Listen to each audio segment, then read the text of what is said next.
What's up, Halo fans? I'm Ryan McCaffrey with IGN, and I am back at 343 Industries in lovely Kirkland, Washington, and I'm back with Kynan Pearson, the lead multiplayer level designer on Halo 4. Hi, Kynan. How's it going? It's good to see you. We're back. We did these map tours with you for all 10 of the core Halo 4 multiplayer maps. We have returned to check out the Crimson DLC map pack, the first map pack for Halo 4, which is releasing very, very soon. If you've either got the map pass, the limited edition of the game, or 800 Microsoft points burning a hole in your pocket. And so which of the three maps in the map pack are we taking a look at here? Right now we're looking at Wreckage. I'm already damned impressed with the scenery here. Obviously, the name sort of says it all. What has wrecked? This is a very large vessel.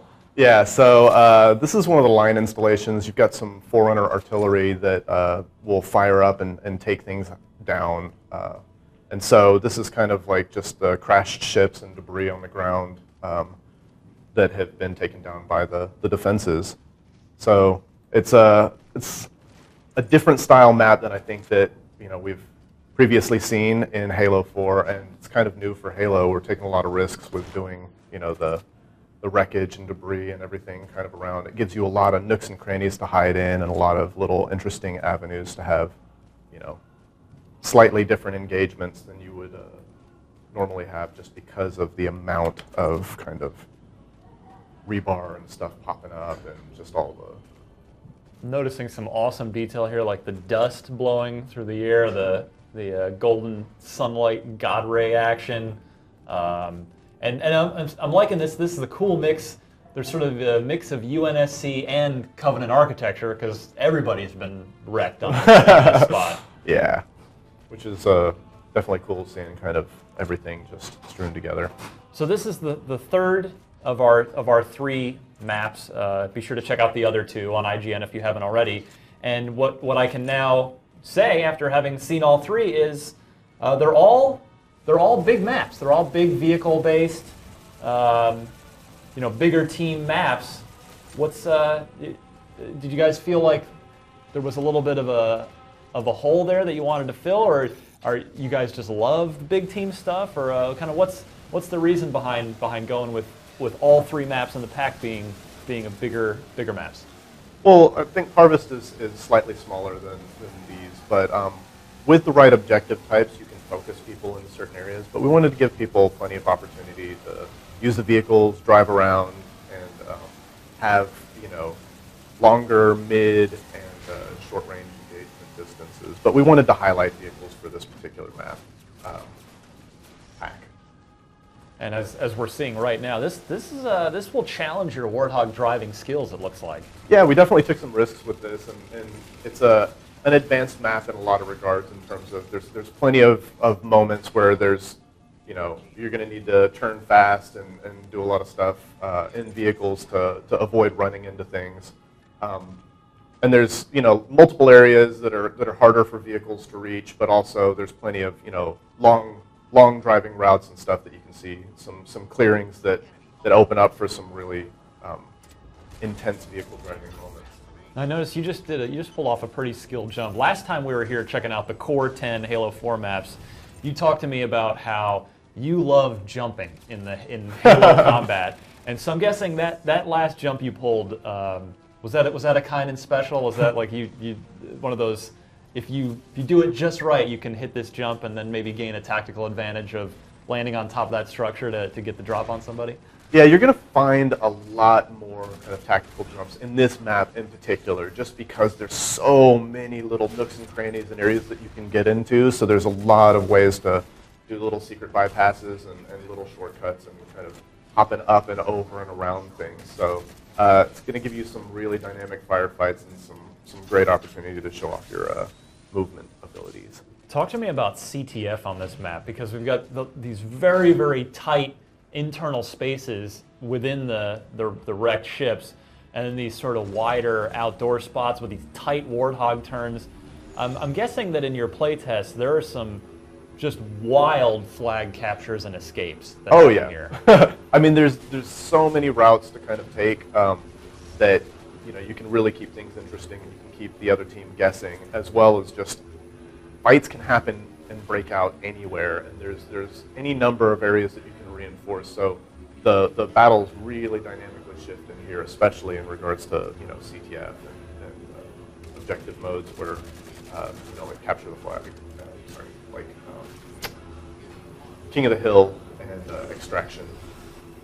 So with that crazy dichotomy between bigger open areas and those super tight interiors, on a bigger match, say CTF, is it almost worth splitting your team into 2 squads and maybe having some guys with shotguns that sort of man the insides near your flag, and then have like sort of an outdoor crew that's rocking battle rifles or DMRs to do the fighting outside? Yeah, I mean, anytime you're dealing with a coordinated team as well as a map that gives you kind of a various ranges of styles that you can use in terms of opportunities for lots of CQC, you're going to want to have 2 separate groups. You're going to want to have the people that are covering all angles and kind of wide on the outside, getting long lines of sight on people, and then those that are just kind of hunkered down inside structures, taking people out with a bolt shot, with shotgun, with sword, close range stuff. So it's always better to have coordinated efforts and mix it up. Make sure that you have people, covering all the avenues from long to short. So when your team is sitting down with a clean sheet of paper on this, where does a level like this start? Does it start with wrecked ship and then let's just branch it out from there? Or where's this map begin its life? This one in particular was trying to do something dramatically different than had been done in any of the previous Halo maps. So there's a lot of things that you just won't see. Like the lower ground on this side is in complete opposition to the backside, which has the kind of dominant high ground perch point. There's plenty of stuff giving you coverage from that location, just in terms of the big central structure that's there. But you can still see that when people get hunkered back in there's multiple routes. Like you have the man cannon to take you up, but it gives you plenty of different kind of locations to reinforce. So this was one of those things to do completely asymmetrical map with dynamic, different wreckage and kind of base structures on each side, so that no matter where you were at, you were going to have a completely different experience.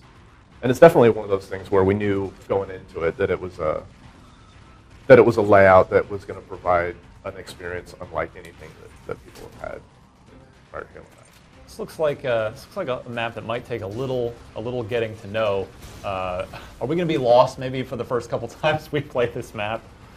We do have like the open side on the back. We have the Covenant wreckage on one side. There's different lighting schemes that you can see up in here. Like you have the warmer tones over here. Right. Then you'll have on this side you have the sparks raining down for orientation. You have the bluer hues, the cooler tones over here with the electricity kind of going up. So it is a complex map. Anytime you're going to do something that is wreckage, your landmarks are going to be a little harder to recognize, just because you're dealing with a lot of broken down structures, so it's harder to pinpoint that stuff. But we have done a lot of work to make sure that there are certain things that'll help guide you. It is going to take a little more memorization in this map Right. than others previously, though. So I love to ask you this for every map. What armor abilities are gonna suit this map well in general? This one in particular, camo is super strong. Also, jetpack is going to help you do certain bypasses and get into certain areas, but we've definitely provided other opportunities and ramps to get, like everyone, even if you're on foot, you're still kind of doing great with thruster pack, with the personal automated turret and shield, just because there's plenty of areas where you can kind of hide out and defend yourself with some of the sharper corners and turns. Blockers. Hide out, that's a polite way of saying camping.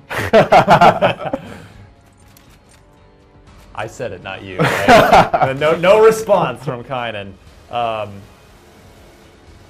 What else can we ask you about this map? So yeah, CTF obviously seems like it would be madness here.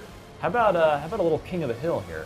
Yeah, King of the Hill is awesome because it rallies people into specific areas, but you know, all of the areas are so different that every time, even if a hill returns into the same area, there's hundreds of different tactics you can use. So there's a lot of advanced things that you can do and a lot of ways that you can change it up to keep other players guessing and use different strategies.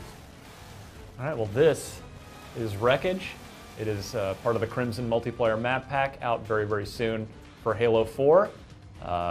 We've been taking tours of all of them, so if you've missed Harvest or Shatter, the other two maps in this pack, be sure to check out our videos on IGN right now.